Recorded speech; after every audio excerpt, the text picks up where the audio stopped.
This is the Four-Man Rush.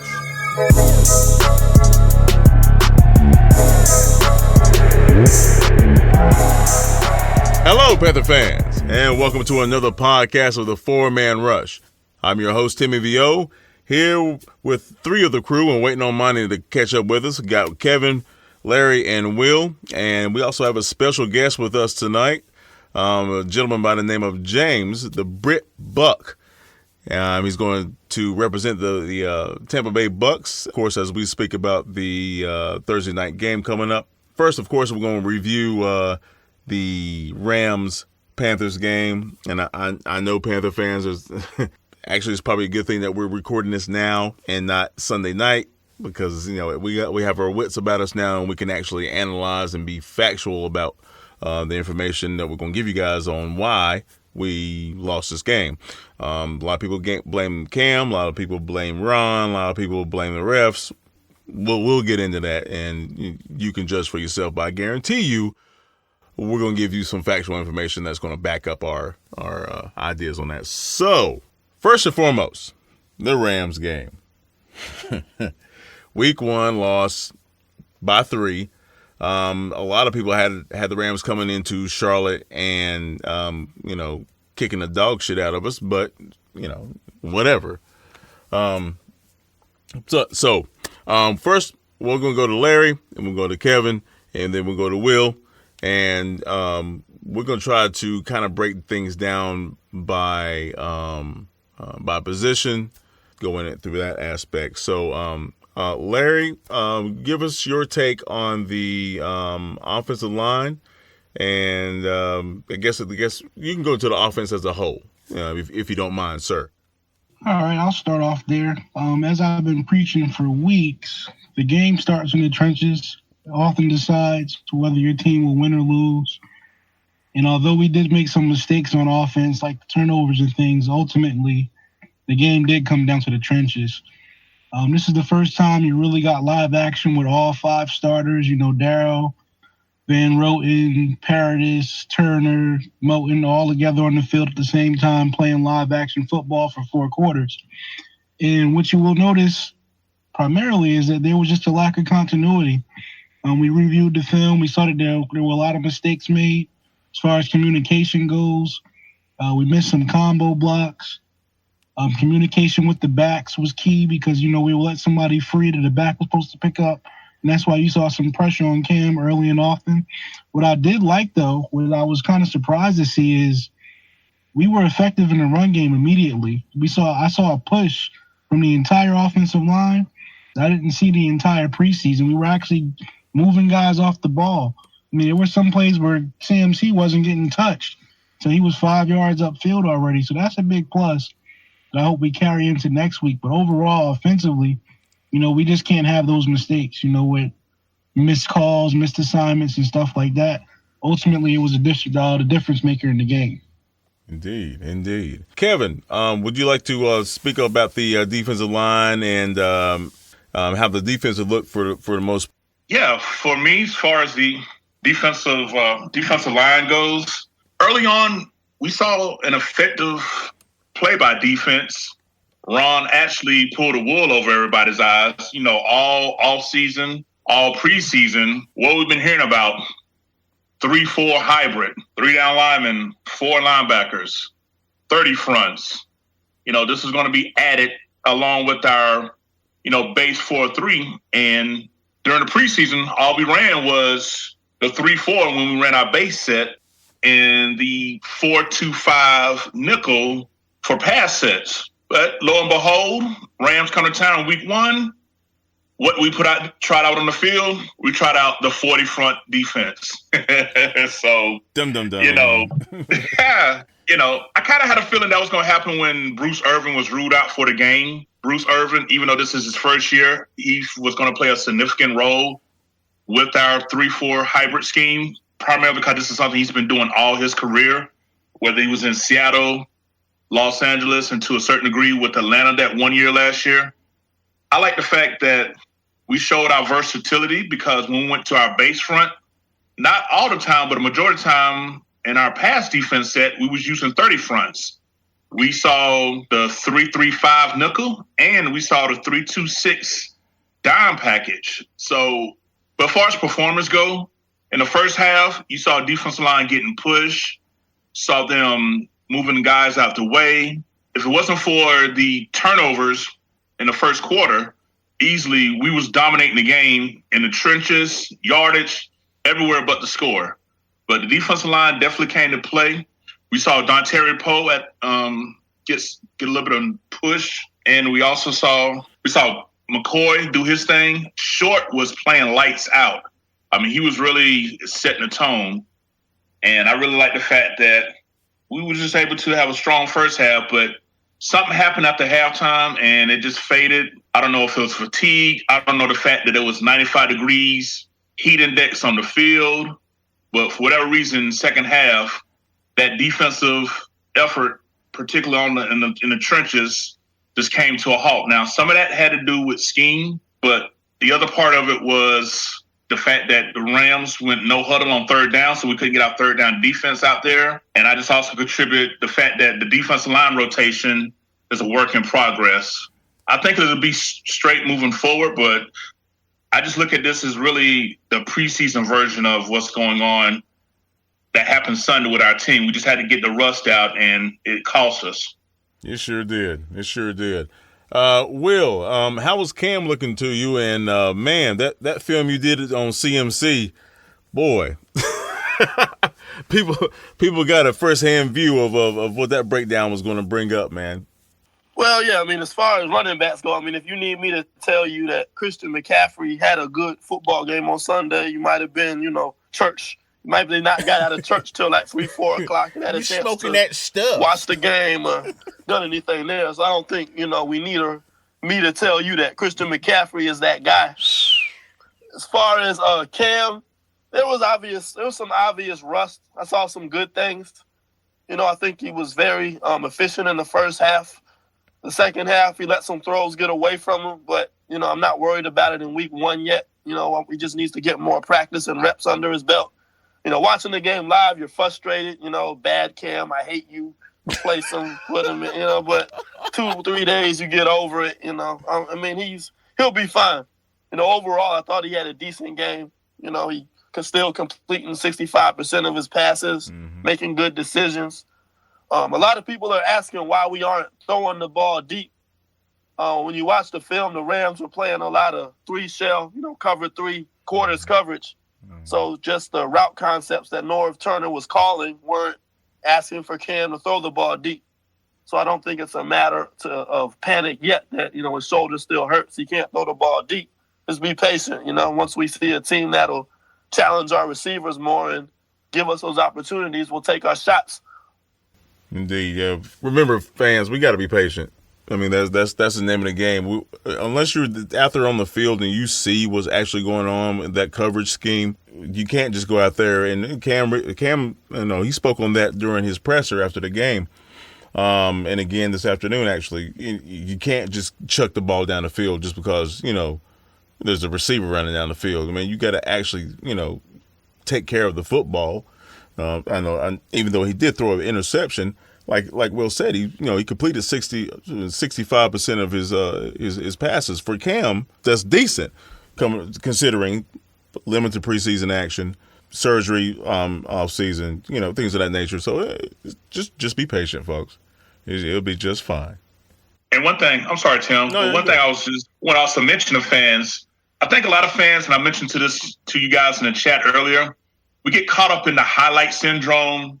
We're seeing on ESPN, we're seeing on NFL Network.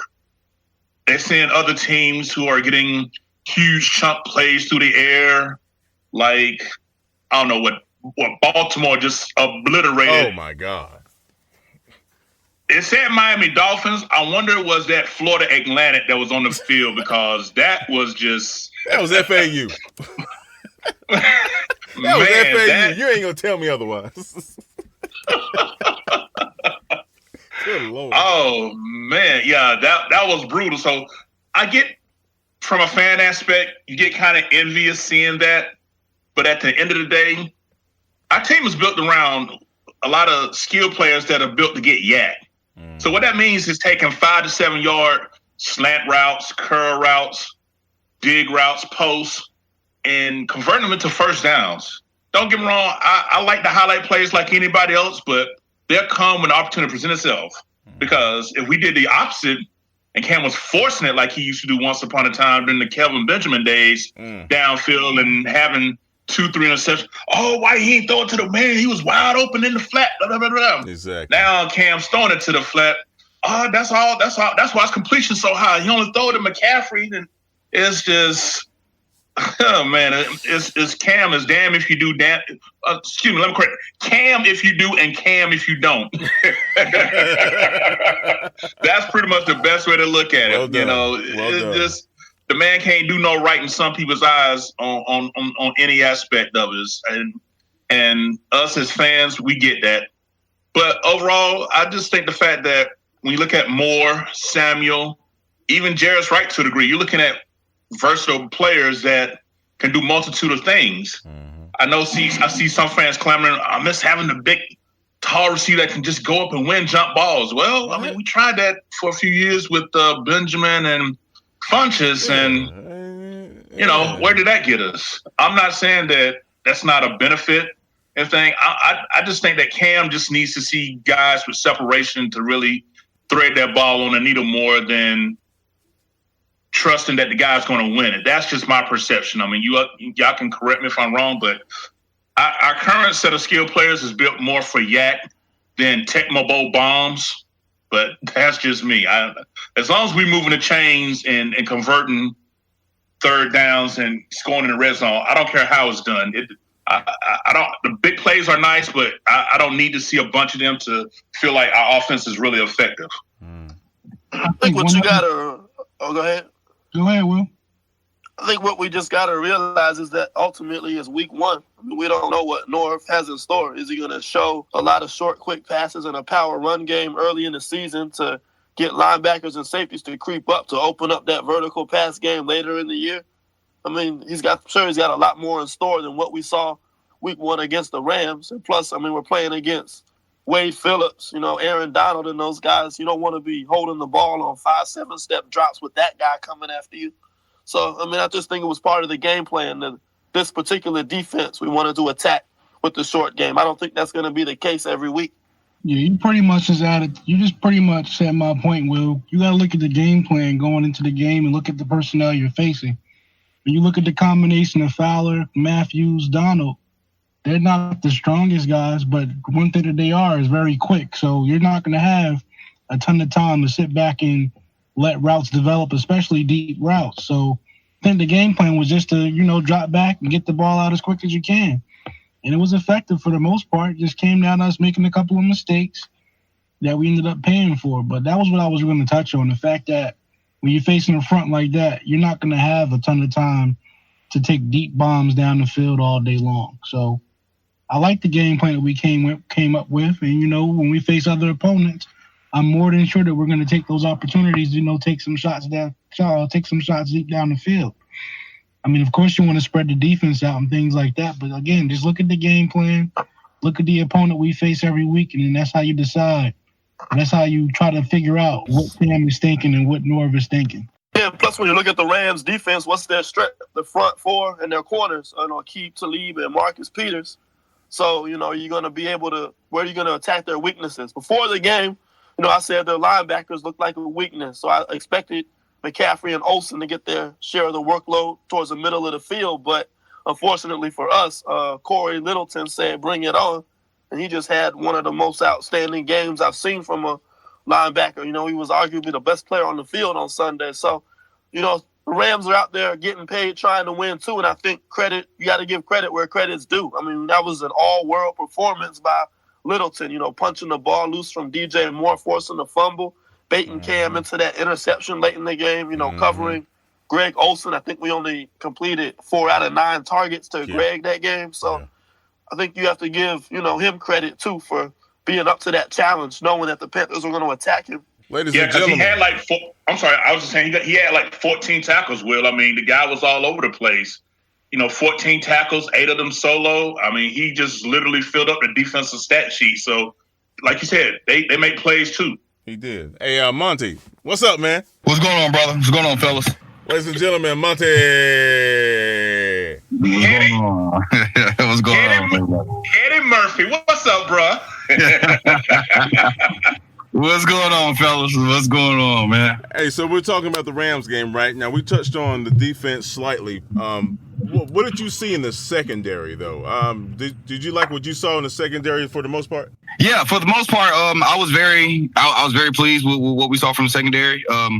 If I had to, of course, I mean, I believe it's been no secret. I've been the biggest James Bradbury fan since we drafted him. So I was very pleased, for James Bradbury to finally look like he's made that next step. He balled out, bro. He balled out. Yeah.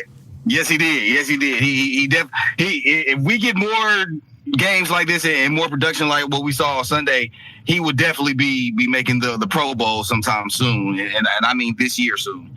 But I was very pleased with what I saw from both Dante and James Bradbury. I like what we saw with Eric Reed as well. There were a few angles that Trey Boston took, in coverage, like for tackles that I wasn't real pleased with, and which resulted in him missing tackles or just taking, again, a bad angle.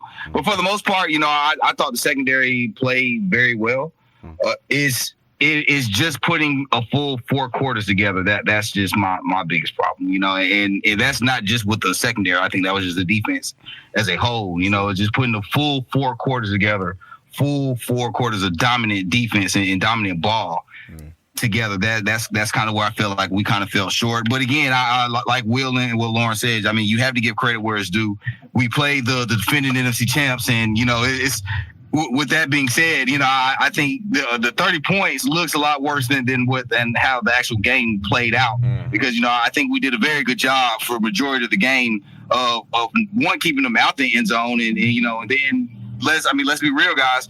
We were a couple bad bounces away from causing 3 forced fumbles. That's true. So, and I think that's something that we have to all look at and say, well, we did a good job of trying to get the ball out. We just have to do a little better job of trying to secure it. But yeah, I was very pleased with the second. Yeah, it's really unfortunate that we had those fumbles, and we just couldn't recover them, man. There was a guy right there each and every time almost, and we just couldn't get it together. And that's part of the game, fellas. It is what it is. But Bradbury showed out. I was happy with Trey. It seemed like he was. As soon as that ball was completed to a receiver, he was somewhere in the screen. He was flying around out there. I was really, really happy to see that. The biggest thing for me overall, even though we did lose that game, on a short week, we didn't have any major injuries, and that's going to be critical. And speaking of which, we have a gentleman here representing the Tampa Bay Bucs by the name of James, the Brit Buc. And he's going to join us this afternoon. James, you want to say hello? Hi guys, how are you doing? Oh, doing great, man. It's great for you to join us. I know you're part of that, but the Buc Life forum. Yeah, you want to speak more on that? Yeah. Obviously, I do a lot of work over at Bucs Life News. It's great giving sort of people like me the opportunity to come on. Obviously, I realise we are rival fans, but I'm not going to lie. I've listened to a lot of what you guys do, and I'm a big fan of the show. I like the fact that you guys clearly know what you are talking about with football. So it's great to come on and talk football, even if you are rivals. I appreciate that, man. We all do, man. I believe your buddy Aaron and Kevin met up at the Wofford camp, I believe, and was yakking it up. So that's how you got on here. So go ahead and tell Panther fans a little bit about yourself, bro. Yeah, well, as I say, I work over at Bucs Life News, and we do a lot of what you do here from the Panthers' point of view. We present honest and unbiased news. We tell it how it is, the good and the bad, and at the moment with the Buccaneers, there's a lot to be excited about, and there's a lot to be upset with. I first started following the Bucs in the 95-96 season. Trust me, living in the United Kingdom, pardon me, sir. You can probably tell from the accent that I'm not local. So living in the United Kingdom in the mid-90s, trying to follow American football, you really had to be dedicated because, as I said to you guys before the show, there was one channel that had a highlight show on once a week at 2:00 in the morning. So it was VCR to the ready and recording. It was hard before the internet, man. It was hard. But with the advent of the internet came a lot more connectivity. And I think sort of a lot of people ask how I became a fan of the Buccaneers. And I was chatting with Kevin earlier, and one of the things I said was I completely fell in love with the story of the Bucs and the constant underdog. So, I mean, when I started supporting in 95, 96, things weren't great, but I was able to sort of see the upturn. I was able to see the glory years, and now I'm witnessing the down and hopefully the up. But I live just outside of Niagara Falls now, so that time difference is a godsend. Yeah, that's true. Yeah, you're on Eastern Standard Time, so you're right with us, huh? Oh yeah. Good deal. Good deal. So obviously we have the Panthers and the Bucs coming up. So I think we're gonna touch on our offense, touch on the defense. We didn't mention the special teams from last game, even though they shined. So Kev, we'll start with you and Larry. You guys talk about the trenches. What you expect to happen, and how we're gonna hold it down. And James, you can come in after that and give your piece on the Bucs and their front. I would prefer to Larry to start off with the offensive line. He's the guru. So I'm going to feed off his energy, and we'll go from there. Go ahead, handle that, bro. Yeah. I'll start off by saying that a lot of people don't know, but similarly to us, the Bucs changed to more of a hybrid scheme where they've got Ndamukong Suh playing a traditional nose now. They've got Devontae David on the inside. Then they have 2 defensive ends and stuff like that. So honestly, we shouldn't have any problems because we've been practicing against that all summer long, practicing that against that all week. So it shouldn't be anything that's foreign to us. So I expect us to produce. We've shown in the past that we have the ability to keep Suh in check, so that shouldn't change much.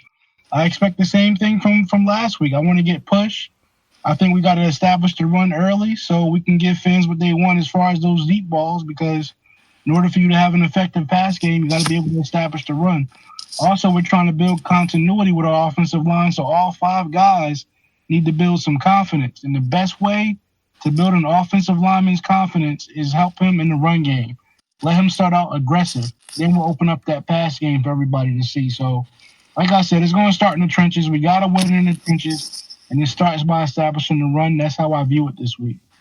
Well, when we get on the other side of the trenches, looking at the defensive line point of view, the question got to be is, how hybrid are we going to be this week? Coming in, looking at a Bucs offense that's obviously has the Bruce Arians feel to it. I have a good idea that we're going to see a good variety of mixed fronts. I don't think it'll be primarily 4-3 like we saw against the Rams, but it wouldn't surprise me if we did it. So I'm definitely expecting to see a mixed front, but on either end, if for y'all that didn't pay attention to, when we're in our 40 front, we had Short and McCoy as the defensive tackles, and we had Addison and F.A. Obata as the 4-3 defensive ends. I like that group. I do feel like that the Bucs run game is something that we have to neutralize early and force Jameis Winston to be one-dimensional. So I do expect to see the defensive line to be engaging, to be disruptive in the blocking lanes and moving Winston off his spot. Now, when we switch it up to a 30 front for whatever formation that Rivera feel like it matches up best with, I like seeing Dontari Poe against the center for the Bucs. I think that's a matchup that if he establishes himself in the tone early, that he can really set the trend for that inside pressure. And, with all due respect to our guests here, we all seen that, you get pressure on Winston early and often, he stays rattled pretty much throughout the game. So I think Dontari Poe, when we're in the 30 front, can really establish the tone for the game by bringing it like we know and seen he's capable of doing. He had a fairly decent game against the Rams, had a couple of plays that I wish he would have had back, but overall he played a solid game. Didn't see him really get blown off the ball. Saw him get some pressure. Saw him knock off a few blockers on some running plays, but we're going to need to see all that and then some if we're going to disrupt the Tampa Bay offense this coming week. Yeah. I just had a couple of things to add real quick. Actually, Sue will be at the 3-4 end, and they've been showing a lot of Vita Vea. I don't know if you guys remember that name, but he was actually on our scouting board. He'll be playing that nose position, so we've got a pretty formidable front we'll be facing. Also, just to add on the defensive end, just like Kev said, you got to get Winston rattled. So one thing that I do want to see different than what we saw last week, I want to see some exotic blitzes. I want to see us get some immediate pressure. I do trust our 30 and 40 front to put pressure on just 3 or 4 guys, but I want to get there a little bit faster. I want to add some pressure, add some heat to Winston, because when you do that, he tends to make a lot of mistakes. And we want to see some turnovers in the secondary. So it all start up front, just like we all agreed on. But I just want to see us get a little bit more aggressive than we were last week. All right, James. So how does the Bucs come into this game in their front? Well, I mean, there are several keys to the game that the Bucs are going to be focused on. Defense. I'll start defensively. I am a Bucs fan. I love defensive football. And as obviously the guys there, they've correctly pointed out, we have transitioned. We're getting the hang of a 34 defense with Sue as a right defensive end, Vita Vea, as mentioned earlier, being the nose tackle, and Golson being a left defensive end. This is very much a transitional. It's a very aggressive defense, and they are going to be looking to get Cam Newton. And I know this was obviously Kevin definitely mentioned, Larry mentioned it. Is Winston is going to make mistakes when he's rattled.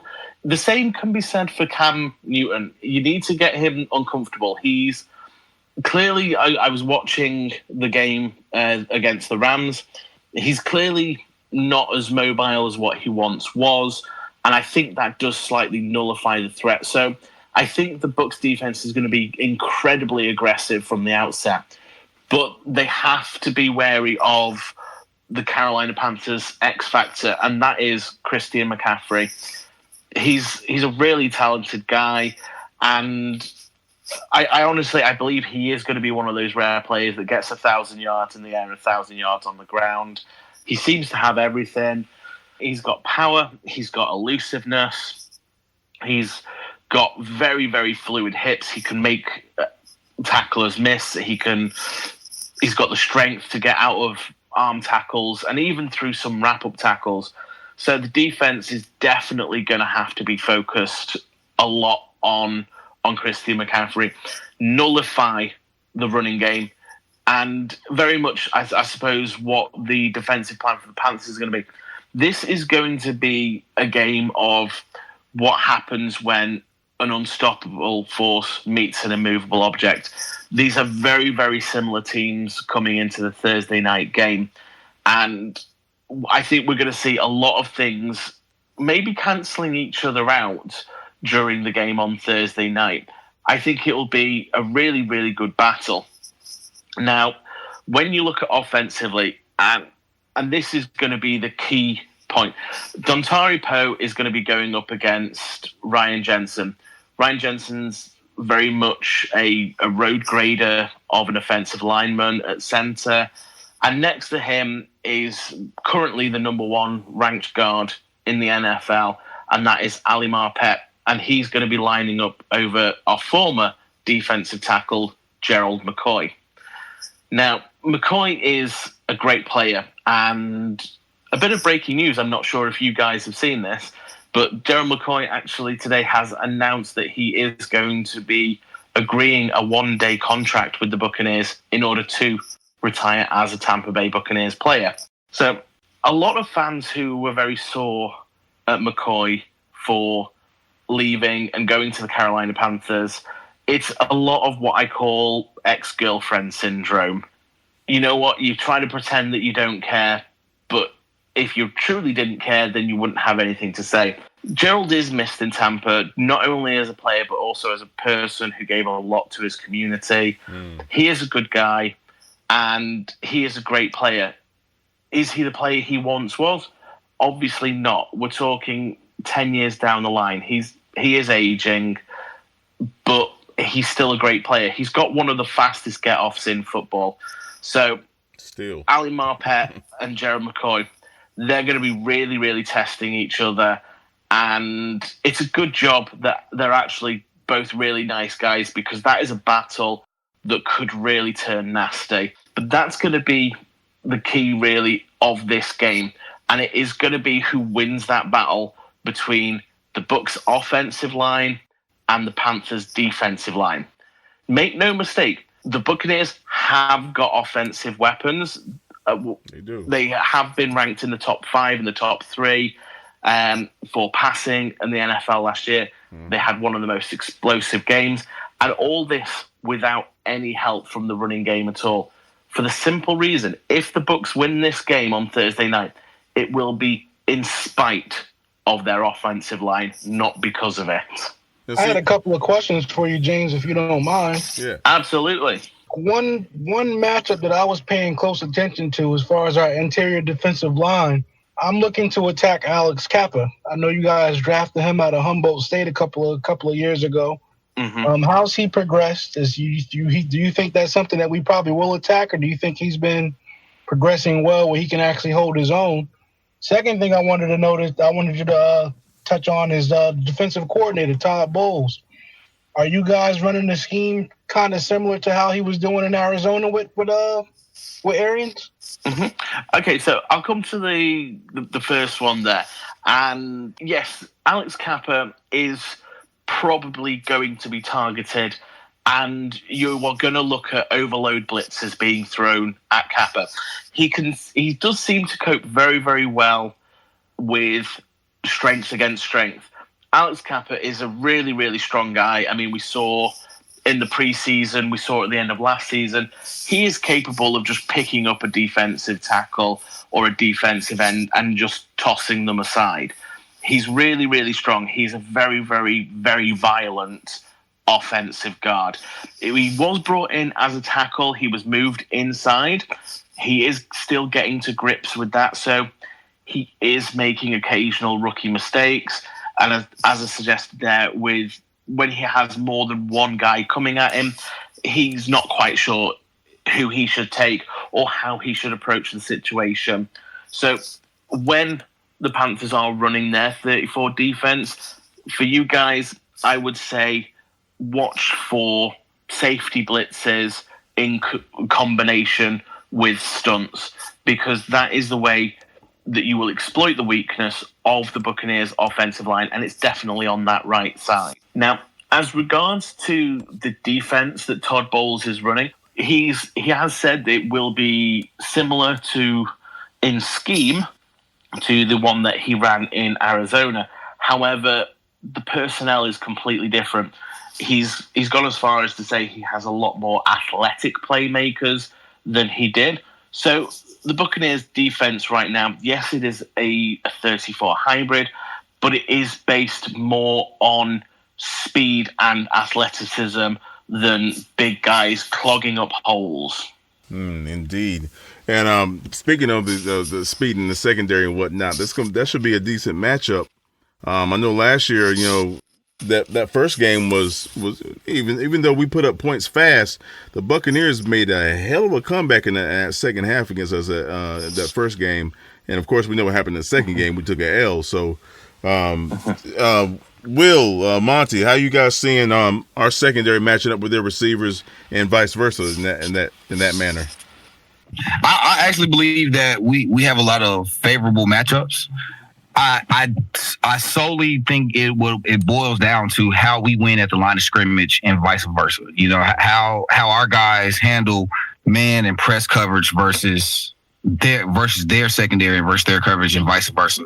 And just what James said, I think James made a very, very great point that these are very similar teams down to the scheme and how they like to run their offense and defense comparative to ours. Different playmakers, different names, but a lot of similarities on both sides of the ball. So with that being said, if I had to look at a position group or a certain player that I'm looking to capitalize on, I'm personally looking at what DJ Moore and Curtis Samuel, how they handle press coverage and how they handle man, and vice versa, how James Bradbury and Dante Jackson counteracts or how they handling the duo that Tampa has in Mike Evans and Chris Godwin. You know, I think one major piece that a lot of fans either just don't know about or we forget about is Chris Godwin and his growth from year 1 to now year 3. He's become a very formidable receiver, and in my opinion, I believe he's somewhat become a very good number 2 receiver. And let Mike Evans have a bad game, he is the guy that that they're going to feature their offense through. So I think that we match up very well with them as well. But I think they do have some very talented receivers. I like what they've done with their rushing attack. I think they've definitely tried adding talent at the running back position. So I think it's definitely going to be a good battle. I personally do think that we match up with them a little bit better than vice versa. But I also, with these division games, fellas, you can never really bank on anything. Even in the years where our division as a whole wasn't very competitive, even the year where we won the division at 7-8-1. Our division didn't look great, but the games always came down to the wire, So I feel like you can't really bank on anything with these division games. We know a lot about each other on both sides, So I think this is definitely going to be an interesting game to come Thursday. Yeah, I mean, from what I saw from Tampa's game against San Francisco, minus Jameis Winston's goofy interceptions. I mean, he was Jameis being Jameis. 1 week he looks like he's worth that extension, and next week it's like, what is he doing? Oh, they really got Ronald Jones, second-year running back out of USC. They got him established. He wasn't involved a lot last year. I guess he came along slower than they had hoped. He's fast. He's got good top-end speed, and it looks like they're featuring him a lot more this year. So if you can add a run game to go along with the matchup weapons they always have had, I mean, I think their offense has potential, so I'm not going to take that San Francisco game and expect that again this week. O.J. Howard, I mean, nobody's mentioned him, and that's a nightmare guy to match up with. Beast. I mean, we're going to use Shaq or Eric Reed to try to stick him.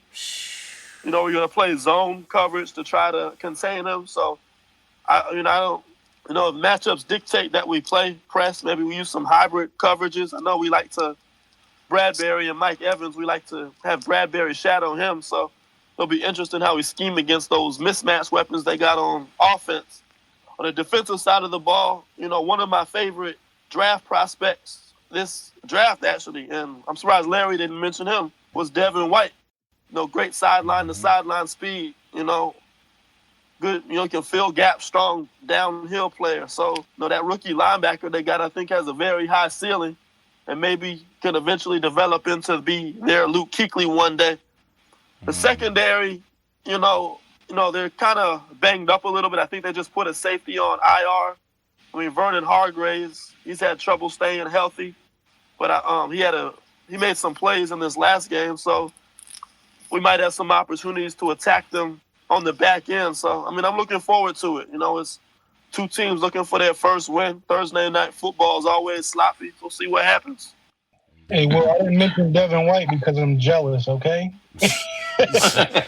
I'm extremely jealous. They got an outstanding football player in him. Another guy that they also have is, I don't know if you know, but we scouted Carlton Davis a lot, during the pre-draft process. I'm hoping to see, maybe Curtis Samuel or DJ Moore can take advantage of that matchup.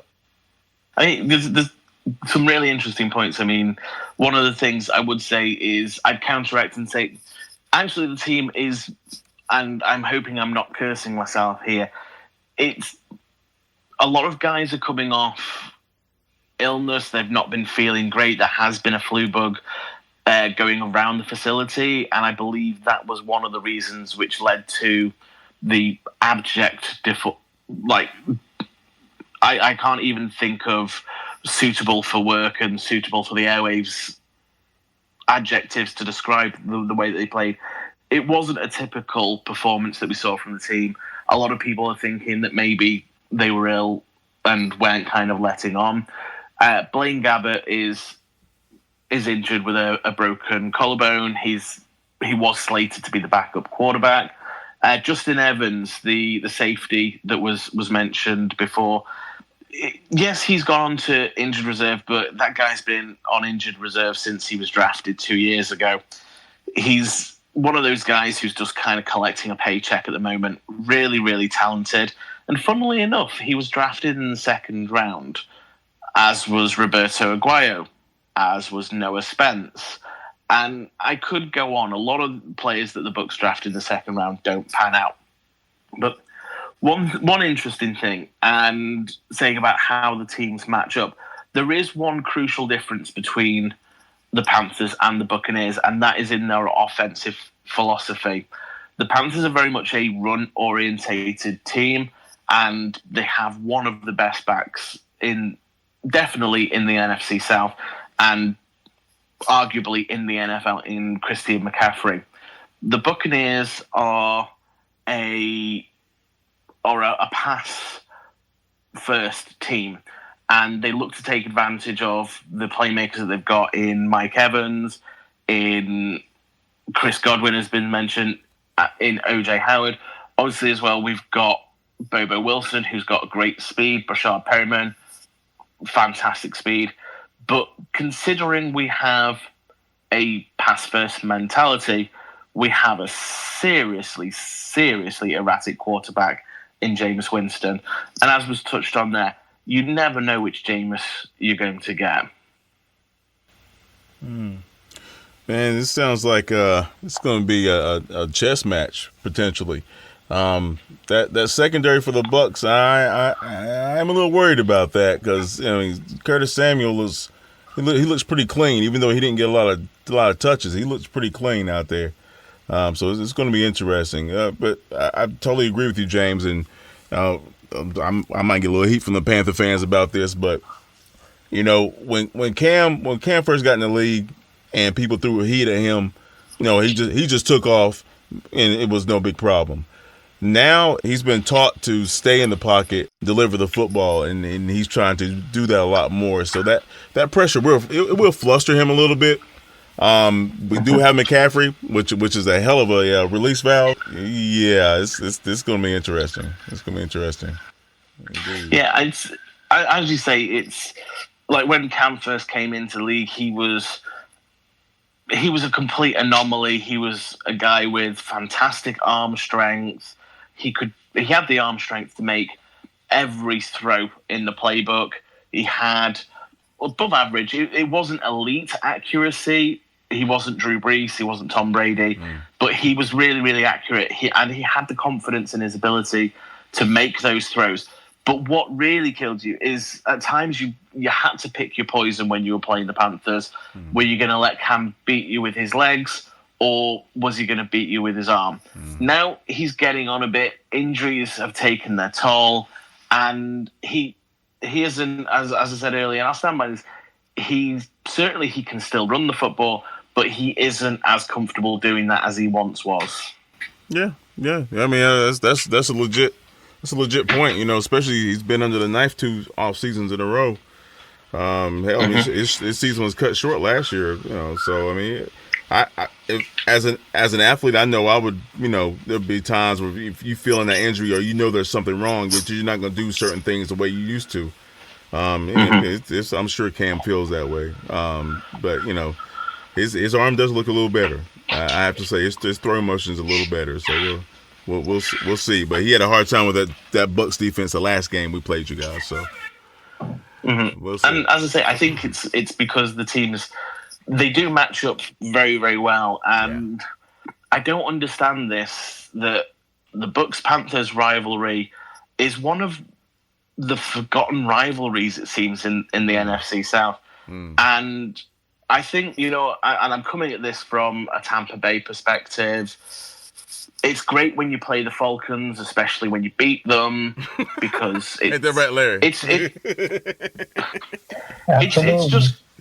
It's just great watching them all crying on the sideline and looking for somebody to blame. And you know what? It's the Germans have a word for it, Schadenfreude, which means shameful glee. And it really is. And I enjoy watching the Falcons getting beaten. And you know what? Playing the Saints, it's a rivalry game, and I enjoy beating them. But there have been some really, really good games between the Tampa Bay Buccaneers and the New Orleans Saints over the years. There have been some really, really good ones. But mostly, they're not great games. Yet whenever the Bucs and the Panthers play each other, it is a fantastic game. I mean, you watch now because it's nationally televised. Yeah.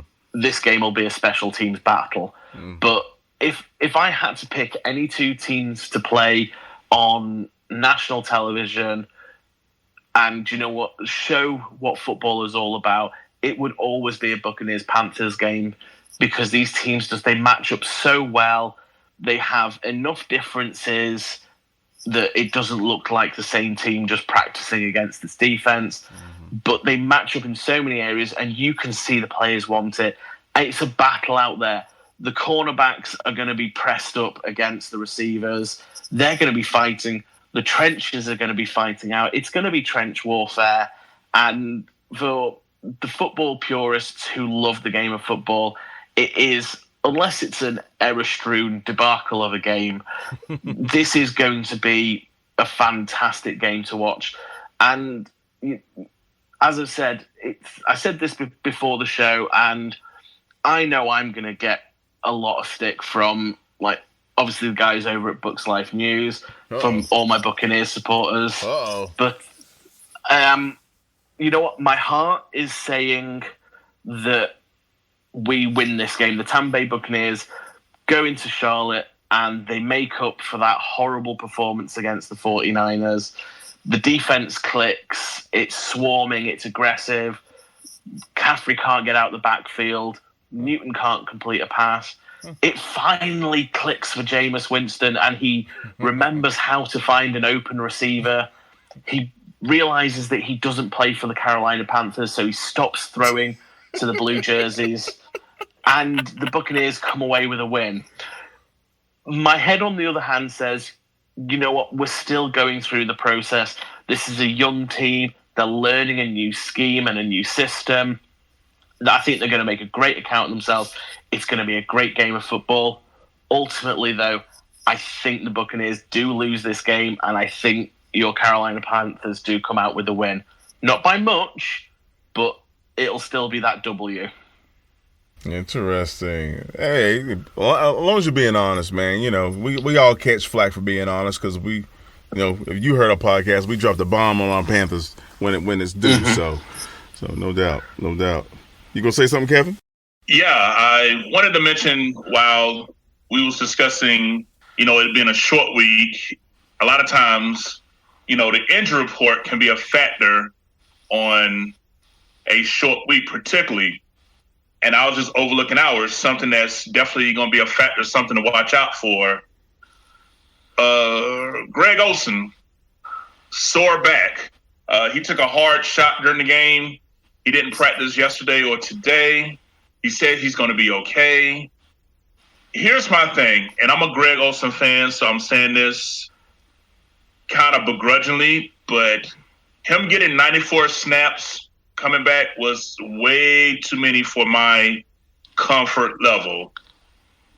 And don't get me wrong, I want to have big numbers because I got him on my fantasy team, but it's all about the fantasy. Indeed. But from a longevity point of view, we got two young Lions back there ready to or two Panthers, I should say, that's just ready to, you know, enjoy some of them tight end reps that I think that Olsen needs to be sharing. You know, Ian Thomas was only on the field for 5 plays. Manhurts got about 13 snaps. And honestly, with it being a short week and with us having a, quote, mini bye after this, because we don't play again until the 22nd, I wouldn't be too mad if Olsen sat this one out just to make sure that back is A-okay, because I'm just reading his comments from today when asked about his back, and it said, Grego said, my back just got jacked up a little bit, but I'll be all right. Big picture, it's not a big deal. short week obviously isn't ideal, but we'll make it work. And that statement right there, it isn't ideal, but we'll make it work. Mm-hmm. Greg, look, you under contract. You're going to get your money. Personally, I wouldn't mind him sitting this one out and get that extra 10 days after it, and then just come back with a full, healthy back. We don't need nothing else in your body to be ailing, moving forward. Also, Bruce Irvin was held out of practice with the hamstring. I think he's not going to play. Rashawn Golden, he got a groin injury. So it's going to be some tinkering with the lineup, I feel like, here as well. And don't panic. Christian McCaffrey's name was on the injury report, but Rivera said simply as a rest day. So if y'all see Christian McCaffrey, don't worry, Panther fans. It's a rest day. There's nothing wrong with McCaffrey. Didn't drink water from the water boy on the field Sunday. I noticed that every time he was offered water. Nah, I'm good. I'm like, wow. I feel like it should be shouting Gatorade in the background. Gatorade. Yeah, right. Water sucks. It really sucks. Hey, Kev, where are you getting those quotes from? I'm sorry, say that again. You never seen The Water Boy? No, the quotes on the players' comments. I just wanted to know where we getting those quotes from. Yeah, Kevin. Oh, yeah, I'm reading it straight from the Panthers website, Panthers.com. It just says the Tuesday injury report, and it's just got Greg Olsen, Bruce Irvin, Rashawn Golden, and Christian McCaffrey on it. And they even got the Bucs injury report on here as well. Obviously, would have been a short week. Blaine Gabbert, O.J. Howard, Ronald Jones II, Raheem Nunez-Roche, Riches, excuse me. Thank you. Glad you're here. Devin White and Bobo Wilson. So these are all the people that were on the Bucs quote-unquote injury list, but all of them except Blaine Gabbert participated Tuesday. O.J. Howard says ankle, Jones II, a toe, Raheem, finger, Devin White, illness. So I don't see any reason why none of these guys won't play Thursday night, but just to let you know what the report was looking at. Oh, yeah, Greg Little. He's just needs the third-party neurologist to check him out. He's been back practicing. He just got to get cleared by that last one, and he'll be back on the team for us. So our second-round draft pick looks like he's about to join us probably when we come back after this game, is what I would say. Yeah. I mean, it's funny you say about Ronald Jones with a toe injury. We've had all sorts of crazy injuries. I mean, some have been reporting various injuries as turf toe. So it's become a little bit of an inside joke with us over at Bucs Life News that whenever someone goes down an injury, it's like, is it turf toe? And then, sure enough, Ronald Jones actually injures his toe, and we're just like, oh, will the football gods ever be kind to us? Wow, man. Oh, well, I can't wait to Thursday. That's all I got to say. Yeah, it is. It's going to be a really good game. I can't wait to see it. And do you know what? I said this before the show. I'm going to say it again. I think the team that wins this is the team that makes the least mistakes. And yeah, I know with Winston as the quarterback, and it's terrible sort of saying this, but I will say it how I see it. At the moment, a lot of Bucs fans, we know that Winston has the ability to be that franchise quarterback, but a lot of fans, we just don't trust him at the moment with the ball in his hands. Now, who is your backup? A player called Ryan Griffin, who he's been on the team now for 4 years. Wow. And has never taken an NFL snap. Oh boy. He's a preseason warrior, and you know what? If you are so inclined, by all means, go back and check some of the Tampa Bay Buccaneers preseason games, because that's the only place that you're going to see Ryan Griffin in action. But he is a capable quarterback, and do you know what, actually, this sort of comes back to what was going on in the San Francisco game. Ryan Griffin is a capable quarterback. He's not spectacular, but he's not horrible. I honestly believe that if he had any NFL experience, if Blaine Gabbert was on the sideline, who does have the NFL experience, I think that Jameis Winston at some point against the 49ers would have been sat down and the coaches would have been talking to him to find out what was going so spectacularly wrong. But the situation seems that Bruce Arians or Byron Leftwich, the offensive coordinator, don't quite trust Ryan Griffin, and he's only going to come into a game if genuinely a catastrophic injury happens to Jameis Winston and there's nobody else on that sideline. I actually think that they'd go Wildcat before throwing him into a game. When in doubt, go Wildcat. Well said, man. Well, this had to be one of my favorite podcasts right here, man. It's nice to have somebody who understands their team, that's going to step on the field to play with us and explain and express their ideas and feelings on the squad, man. Appreciate it, James. Oh no, it's been an absolute pleasure being here with you guys. And you know what, you might be Panthers fans, and as I say, you know what, everyone's got to have their cross to bear. And you know what, I'm a God-fearing man. Forgiveness is a must, and I'll forgive you your sins there, being Panthers fans. But you've definitely got yourselves a new regular listening. I'll be tuning into the show for sure, listening to you guys. Outstanding, man. Much respect, James. Appreciate it, man. No doubt. No, it's been an absolute pleasure. And, you know, all the guys you've got here, I love the setup you've got. I love the show. Awesome. So it's been great being here. Right on, bro. Well, keep pounding, buddy. Will do. Outstanding. I think they fire the cannons. Ain't that right, James? Don't y'all fire the cannons? Oh, yes. And you know what? If anyone's ever lucky enough to be in Raymond James Stadium, or actually unlucky enough to be in that end zone when it's like a touchdown and they fire those cannons. Oof.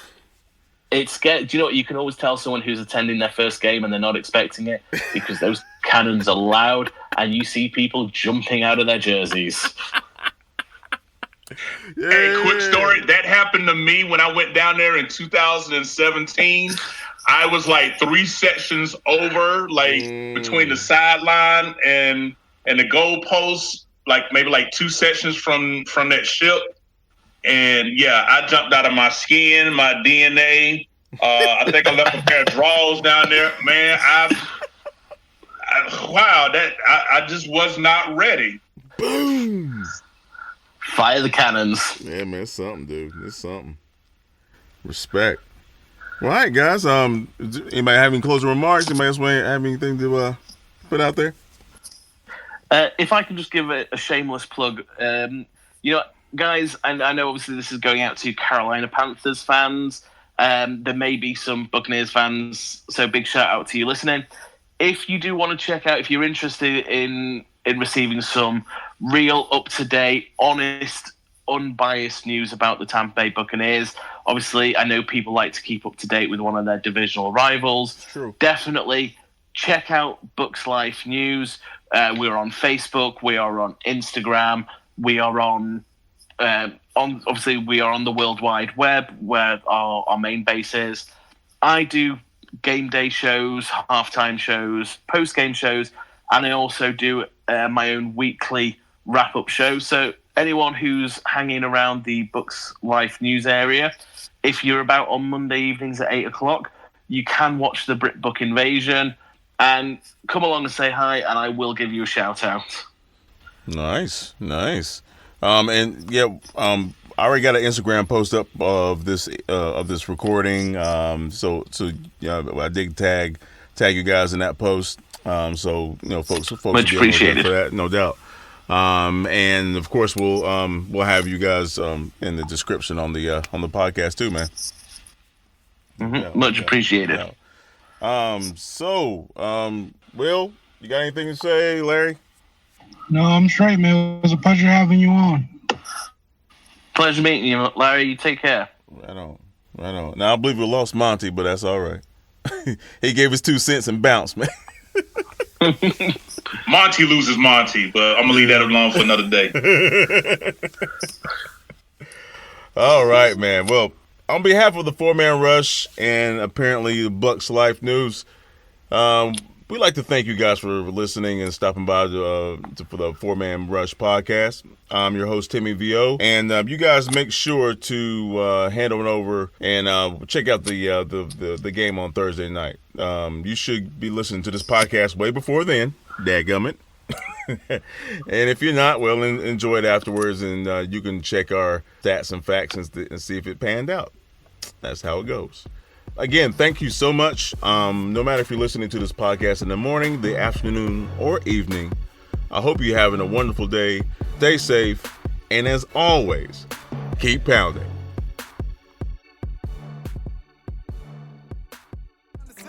I'm just taking time to really let it breathe. So baby, just chill.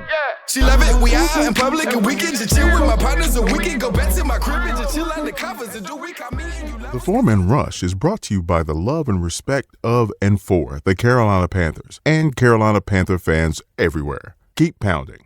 The 4-Man Rush is a non-affiliate of the Carolina Panther organization. All thoughts, assessments, and content of this podcast is directly related to the 4-Man Rush exclusively. Thank you.